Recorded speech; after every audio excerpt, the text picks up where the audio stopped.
सूर्य को गुरु मानना, इसका एक अर्थ यह है कि जहां जहां तेज है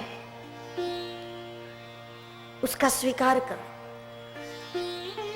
सत्य जहां जहां है, जिसमें है, उसका स्वीकार करो। फिर वो आपके घर में कोई हो या कोई अपरिचित व्यक्ति हो, लेकिन जब कोई व्यक्ति किसी भी विषय में आपसे श्रेष्ठ है तो उस श्रेष्ठता को आप मानो कि इस विषय में तुम हमसे श्रेष्ठ हो। तो ये आपकी जो मान्यता है, ये आपका स्वीकार जो है, ये आपका झुकाव जो है, वो आपको श्रेष्ठ बनने के लिए तैयार कर देगा। वो गुण आपके अंदर आने के लिए तत्पर हो जाएगा। यदि किसी में गुण है तो उस गुण को आप मानो। अभिमानवश और ईर्ष्यावश लोग किसी की श्रेष्ठता का स्वीकार नहीं कर सकते। कोई व्यक्ति है जिसमें बहुत कुछ गुण है, बहुत सारी श्रेष्ठता, लेकिन यदि आप में ईर्ष्या है तो आप उसके जीवन की जो बिल्कुल बुरी साइड है उसी पर दृष्टि करोगे और उसी का प्रचार करोगे।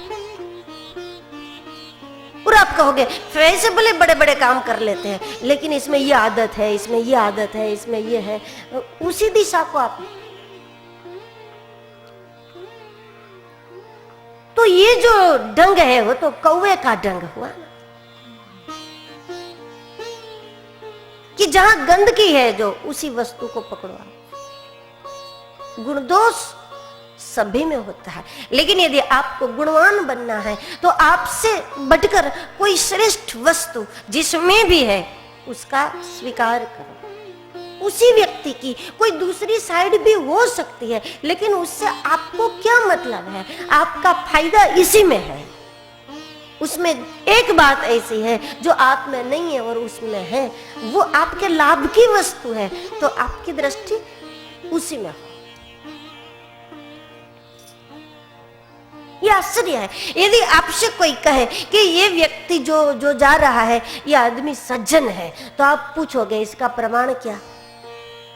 इसने ऐसा क्या काम किया कि तुमने इसको सज्जन कह दिया? इसका क्या प्रमाण? लेकिन यदि आपसे कोई कहे कि ये जो जा रहा है वो बहुत बड़ा बदमाश है, आप कहोगे मुझे भी ऐसा लगता है, मुझे भी लगता है, वो शकल से ही ऐसा है, देखो है ही ऐसा। कोई प्रमाण की कोई जरूरत नहीं है इसमें। आपको इसमें आप प्रमाण नहीं मांगोगे कि इसको तुमने कैसे दुष्ट कह दिया, क्या प्रमाण है तुम्हारा?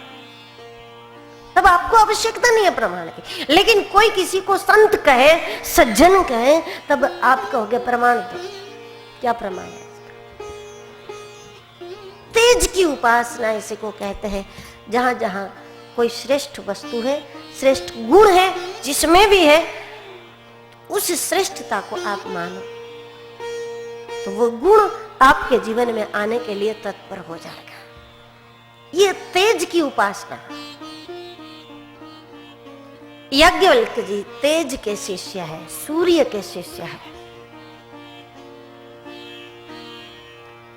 दुनिया में जहां जहां कोई विशेष वस्तु है, कोई विशिष्ट प्रतिभाएं हैं, याज्ञवल्क्य जी ने उनको अपना गुरु मान करके उनसे जो कुछ अपने काम का था उतना उसमें से सीखा है। जो काम का नहीं था वो छोड़ दिया, लेकिन जो लाभ की बातें थी, जो सीखने जैसी थी, जहां से मिली वहां से ले लिया। तो याज्ञवल्क्य जी को सबसे बड़ा लाभ हो गया, बहुत बड़ा लाभ हो गया। दुनिया के बड़े बड़े विद्वानों को नहीं होता। एक लाभ यह हो गया कि याज्ञवल्क्य जी को कभी किताबें लेकर बैठना नहीं पड़ा, किताबों से कुछ उनको लेना नहीं पड़ा, कुछ सीखना नहीं पड़ा, क्योंकि दुनिया शास्त्र है। प्रत्येक व्यक्ति में कुछ ना कुछ है विशेषता। उनसे यदि अपन, वो विशेषता आपकी गुरु है, जिसमें भी है वो विशेषता आपकी गुरु है। एक नहीं, दो नहीं, लाखों गुरु बना लो, करोड़ों गुरु बनाओ। अरे जिससे मिलो उसको आप अपना गुरु समझकर मिलो।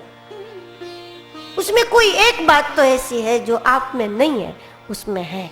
और वो एक विशेष वस्तु जो है वो वस्तु आपकी गुरु है। लेकिन उसमें और भी कुछ है जो आपके काम का नहीं है, तो फिर छोड़ो उसको। उसकी बुराई नहीं, उसकी निंदा नहीं, उसका प्रचार नहीं। जब गेहूं आप साफ करते हैं तो गेहूं की सफाई में कंकड़ होते हैं, तो उसकी निंदा करते हैं क्या आप? जब आपने कंकड़ देखा तो पकड़ के बाहर कर दिया, तो उसको खाना भी नहीं है, उसको स्वीकार भी नहीं करना है, उसकी निंदा भी नहीं करनी है। लेकिन कंकड़ के साथ साथ गेहूं की भी निंदा करने लगो, उसको भी फेंक दो तो भूखे मर जाए। सभी में श्रेष्ठ वस्तु है, लेकिन ईर्ष्या के कारण अथवा उसमें जो बुरी चीज है उस पर आपकी दृष्टि पड़ गई है, तो उसके साथ साथ आप उसकी श्रेष्ठ वस्तु का भी तिरस्कार करते हैं, तो दोनों चीज चली जाती है। कंकड़ के साथ गेहूं को भी आप छोड़ देते हैं। तो प्रत्येक व्यक्ति की साइड होती है, सबकी सब होती है, लेकिन आपके काम का जो है उस पर आपका ध्यान होना चाहिए। जो आपके लाभ का नहीं है, आपके हित में नहीं है, आपके काम का नहीं है, उपेक्षा कर दो उस वस्तु की, वहां से दृष्टि हटा लो। फल के ऊपर छिलके हैं तो निंदा थोड़ी करोगे आप छिलके की, यदि खाना है तो हटा दो। उसकी चर्चा नहीं होती, उसकी बुराई नहीं होती, महिमा रस की होती है, वो ले लेने चाहिए। इस प्रकार तेज की उपासना की जाती है। प्रत्येक व्यक्ति से कुछ सीखने का प्रयत्न, ये भगवान सूर्य की उपासना।